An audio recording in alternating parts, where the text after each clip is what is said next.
Mani sauc Ēriks Niedra, un mūsu raidījumā par cilvēkiem, notikumiem, vidi, par patēriņu precēm, modi un mūziku, par visu to, kas iespaidojas mūsu sadzīvi un veidojas mūs tādus, kādi esam šobrīd. 8. sērija, 1969. 70. gads.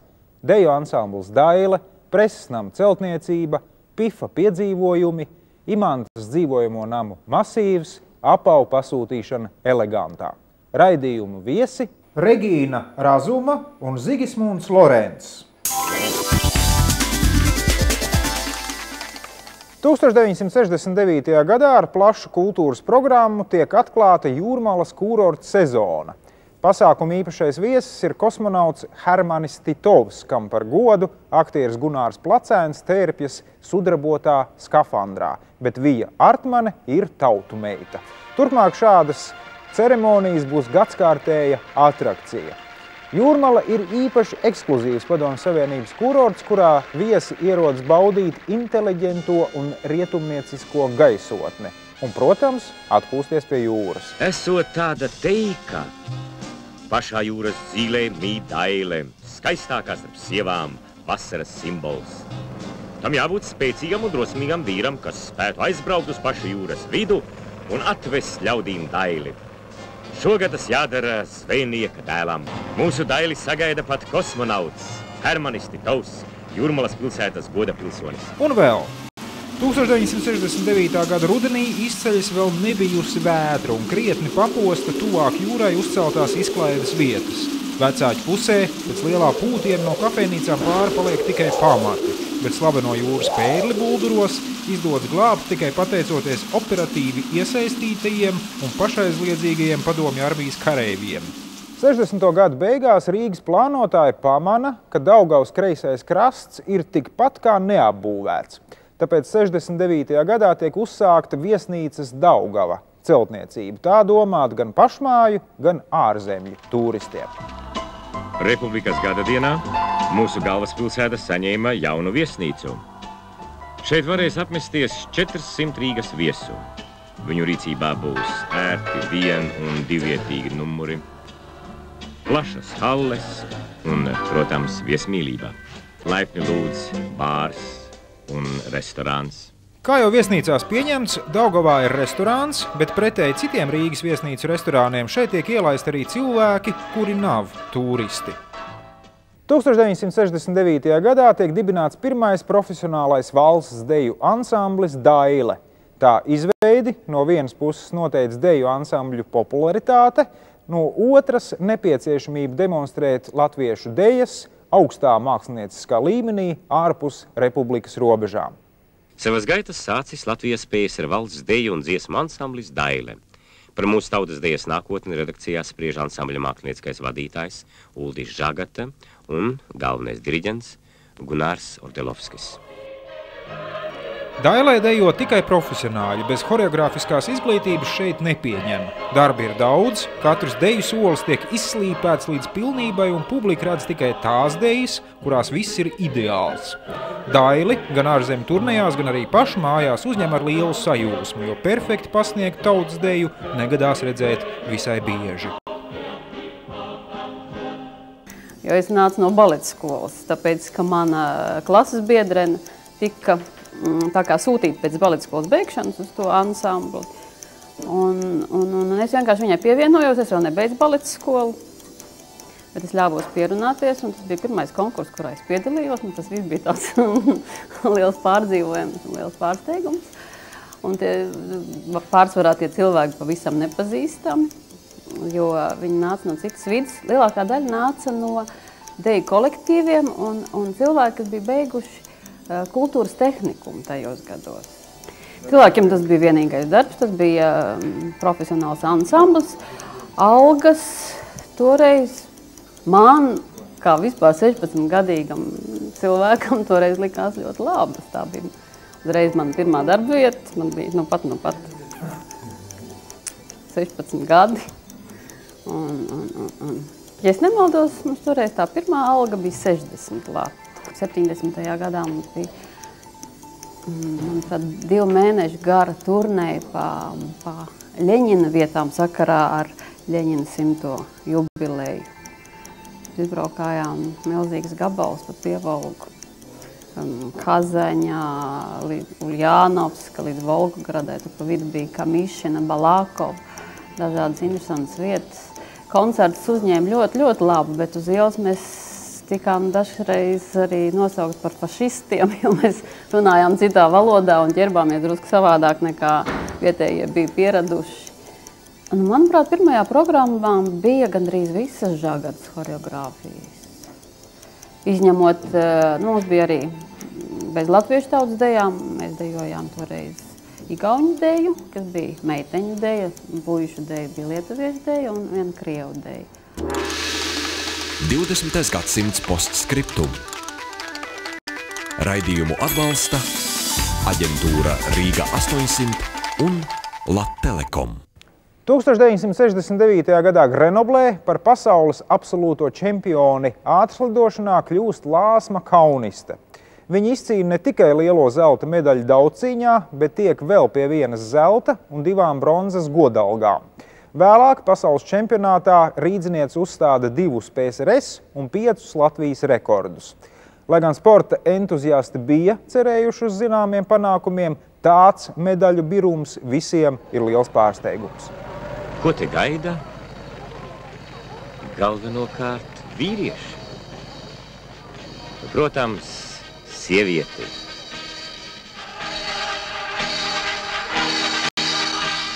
Un te viņa ir Lāsma Kauniste. Vispirms sirsnīgs paldies jums visiem par silto sagaidīšanu Rīgā. Lāsmas Kaunistes panākumi 69. gadā šķiet noslēdz klasiskās ātrslidošanas vēsturi Latvijā. Kaut arī Latvijai ir tāda izcila meistari kā Lāsma un viņas treneris, 39. gada Eiropas meistars Alfons Bērziņš, vēlākajos gados šis sporta veids praktiski iznīkst. Tomēr Lāsma slidošanu vis neaizmirst, un mūsdienās ir viena no retajām šorttreka trenerēm Latvijā. Gluži kā Grūzijā, iesaucis viens no pirmajiem pasažieriem ceļodams gaisa vagoniņā pāri trosu tiltam Siguldā. Un viņam ir taisnība, jo tas veidots galvenokārt Grūzijas speciālistu rokām. Īpaši iegūms tas ir kājām gājējiem, jo ceļš pāri Gaujas tiltam ir apmēram 4 km garš, taču vagoniņā to var veikt nepilnās 3 minūtēs. Tieši tāpēc abās galu stacijās veidojas pamatīgas rindas.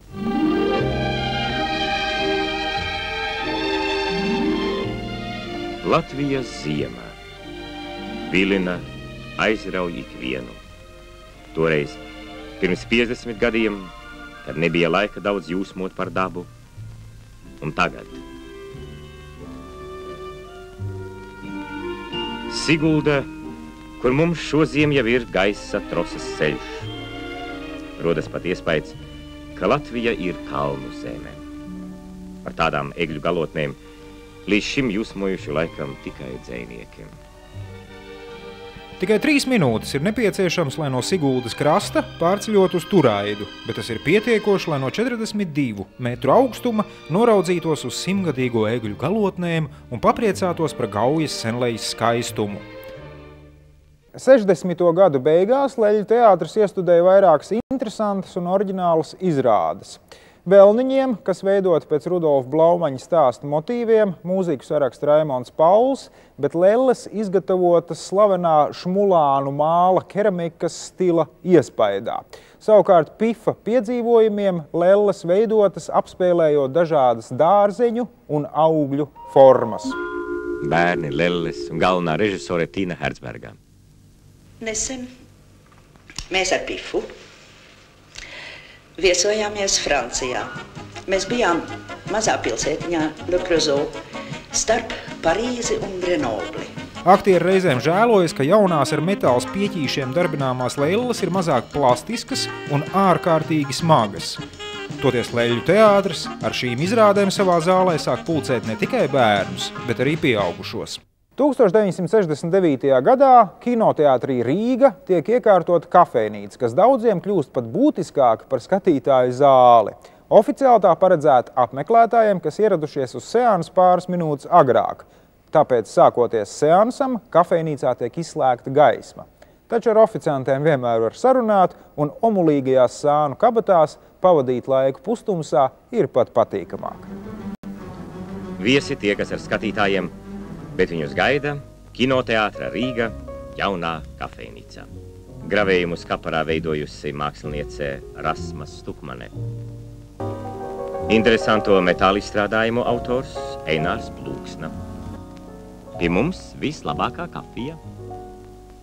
Pārbaudīsim.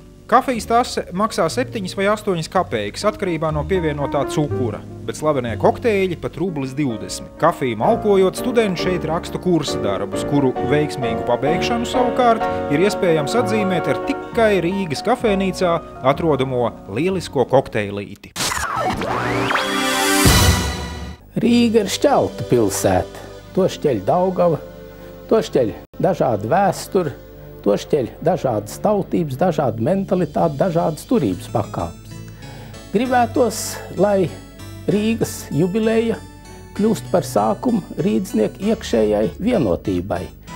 Es aicinātu neizniekot šo vienreizējo vēstures brīdi kaut kādos sīkos ķīviņos un nesaprašanās. Es aicinātu visiem svinēt svētkus un lai Rīgas svētki kļūst par nākamā gadsimta Rīgas ikdienu.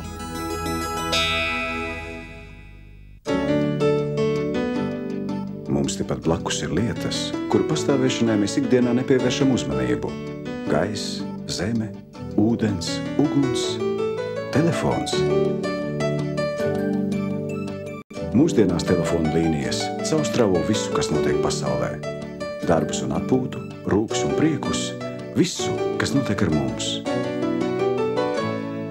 Esam tuvāk. Lattelekom. –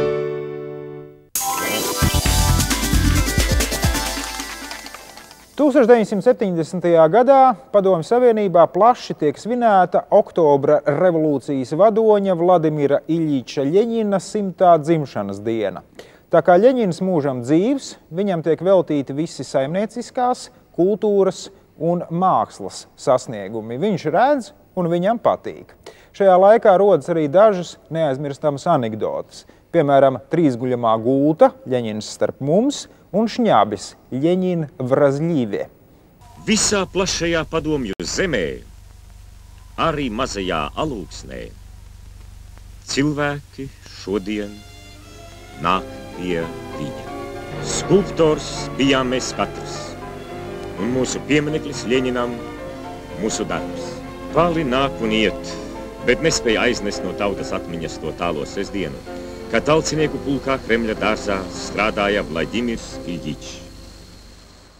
1968. gada 1. oktobrī neapšaubām cienījamākā Latvijas aktrise Anta Klints atzīmē savu 75 gadu jubileju. Viņa ir teātra mākslas labestīgais gaišais tēls, tāpēc teātra kritiķi un mākslas cienītāji viņi ir iesaukuši par Klintīti. Aktrise mirst 1970. gada 27. novembrī. Kad daru darbu, esmu laimīga, mēdz sacīt tautas iemīļotā aktrise. Šodien Antai Klintī 70 gadi. Vai! Es teiktu, Dievi, ja man 3., 4. daļa no tā visa iekristu klēpī. Bet tā jau jāsaka, vai nu sirdi ar tādām lietām apmierinās. Tik daudz rudens ziedu saņēma māksliniece savā jubilejā. Karavīra ansamblis Zvaigznīte laiku laikos ir bijis visai īpatnējs muzikāls veidojums, kuru komplektāciju noteikusi dažādiem talantīgiem cilvēkiem armijas rindās pavadāmie gadi. Ojārs Grīnbergs, Uldis Stabulnieks, Gunārs Rozenbergs, Zigmārs Liepiņš, Aigars Grauba un Uģis Prauliņš. Visi viņi ir bijuši tur, nodzītiem matiem un uz skatuves armijas formas tērpos. Turklāt radījuši visai interesantu un gaumīgu estrādes mūziku. 1970. gadā Zvaigznīte uzvar Liepājas Dzintarā. Zvaigznītes izveidošana jaunajiem mūziķiem ir drošs patvērums no armijas skarbās dzīves.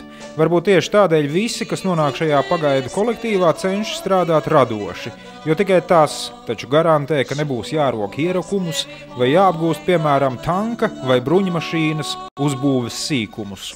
Ja esi armijā, negaidi. Neviens tev neapkalpos.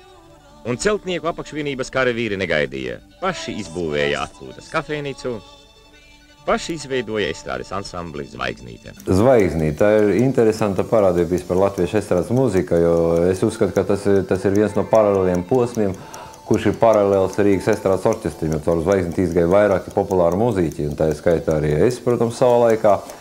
Un Zvaigznīte parasti formēja jau 60. gadu beigās. Kāpēc viņi formējas no mūziķiem?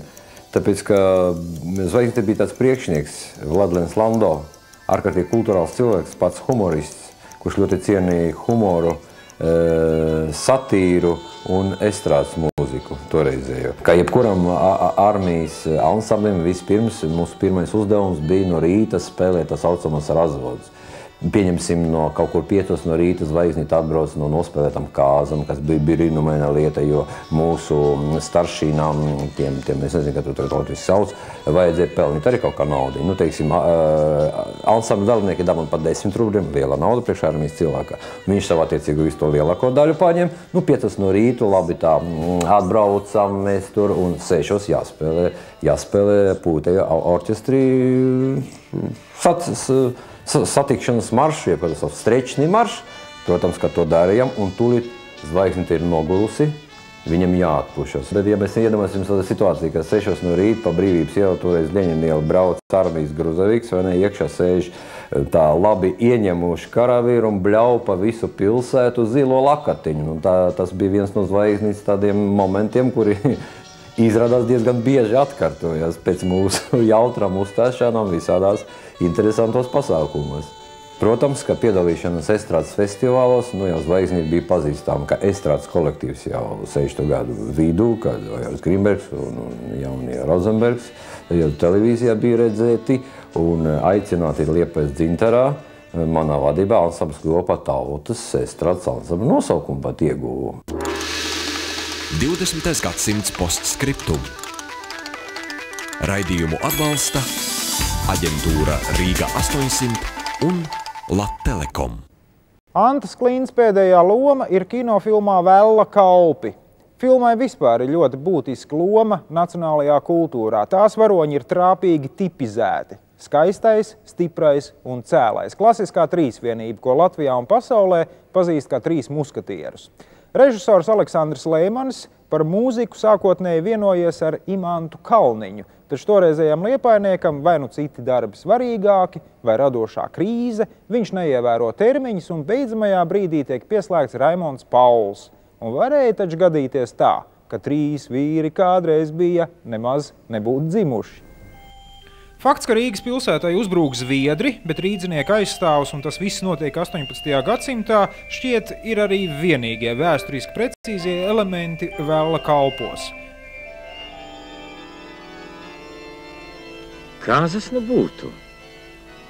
Sekojot latviešu mākslas filmu labākajām tradicijām, tā kā iedarētos arī kāds kautiņš. Rīgas kinostudija uzņem Vella kalpus pēc Rutku tēva romāna. Par spīti visām varoņu dēkām, darbā netiek izmantoti kaskadieri. Visu veids aktieri paši. Režisoram Aleksandram Leimanim galvas sāpju pietiek. Piemēram, Cietis, Eidis. Haralds Ritenbergs par laimi vēl vesels. Nekas nekait arī Olgai Dreģei. Tos 2 pēc sevis jūs pazīstat. 3. ir baletdejotājs Artūrs Ēķis. Kurpju un zābaku šūšanas tradīcijas Latvijā ieved un ar darbnīcas elegants starpniecību izplata armēņu speciālisti. Elegantā var pasūtīt 50 dažādus modeļus no hromādas, ševro, lakādas un velūra. Skaistums prasa upurus, un sievietes ir gatavas 20 un pat vairāk stundas gaidīt rindā pie Krišāņa barona ielas durvīm, lai izdarītu savu pasūtījumu. Līdz ar jaunajām modernajām mašīnām Rīgas apavu ražošanas apvienības 1. maijs cehos kļuvis klusāk, bet darbs rit raitāk.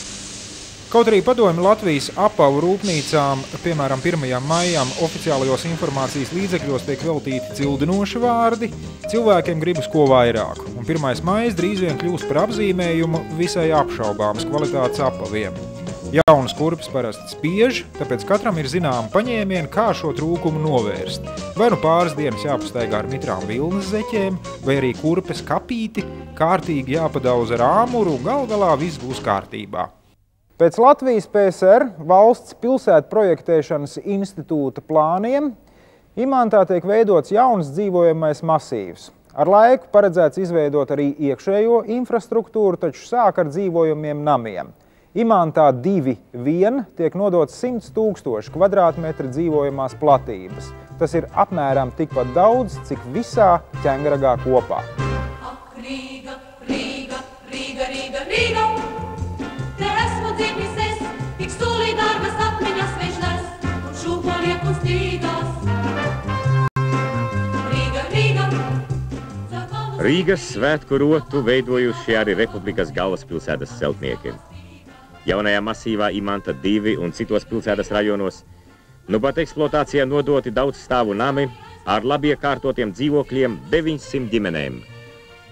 70. gadā tuvojas noslēgumam pirms gada uzsāktā preses nama celtniecība Ķīpsalā.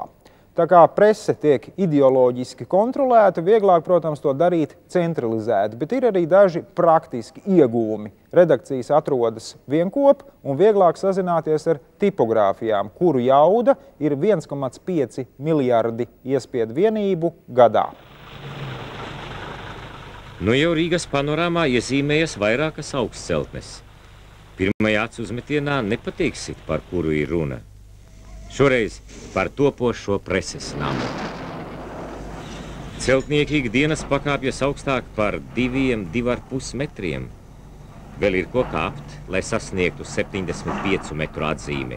Tas ir 22. stāvu.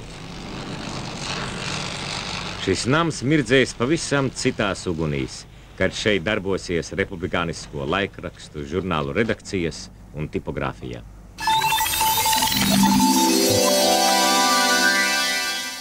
Laikrakstu un žurnālu redakcijas ir izkaisīts pa visu Rīgu, un pēc pārvākšanās jaunajās telpās darbinieki var atviegloti uzelpot, visvairāk jau tiešajā nozīmē. Pēc iepriekšējās šaurības preses nama stāva piedāvā kādu plašumu, kur izvērsties. Tiem, kam palaimēs tikt pie kabinetiem austrumu pusē, pavērs brīnumjauks skats uz Rīgas panorāmu, Daugavu un tiltu. Nevis vanšu, bet pontonu tiltu. Logi, tas ir jauki. Tomēr solītā ventilācija darbojas švaki, ja vispār darbojas, un tāpēc kabinetos ziemās ir augsti, bet vasarās karsti. Žurnālisti bruņojas ar dažādām elektriskām palīgierīcēm, līdz kādā naktī aizdegas redaktora Arvīdas Skalbes rakstāmgalds ar visiem manuskriptiem, un Kazimieris Dundurs, preses nama direktors, šo pašdarbību uz visstingrāko aizliedz. Tā saucamajai konferenču zālē, kur preses nama darbiniekiem tiek demonstrēts arī jaunākās kinofilmas, apšūves paneļi darināti no koka. Taču visa preses nama iekšējā apdarē dominē dabīgais akmens. Mazliet tālāk, trepes, gaitenis pa labi, atrodas viesu un pastāvīgo iemītnieku visiecienītākā vietiņa.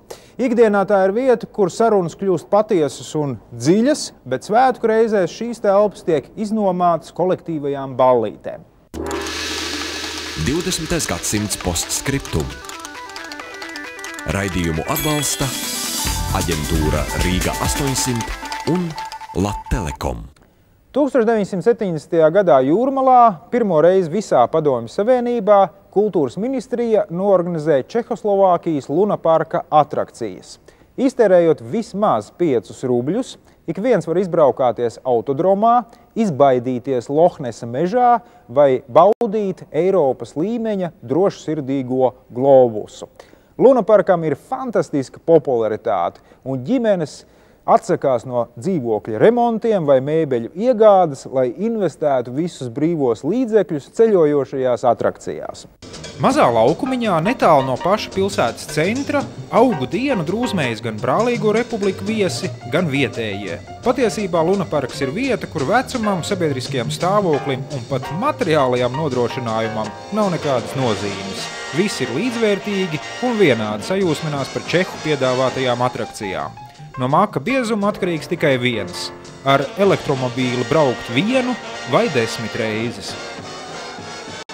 Tā bija raidījuma cikla 20. gadsimts postskriptum 8. sērija, 1969. 70. gads.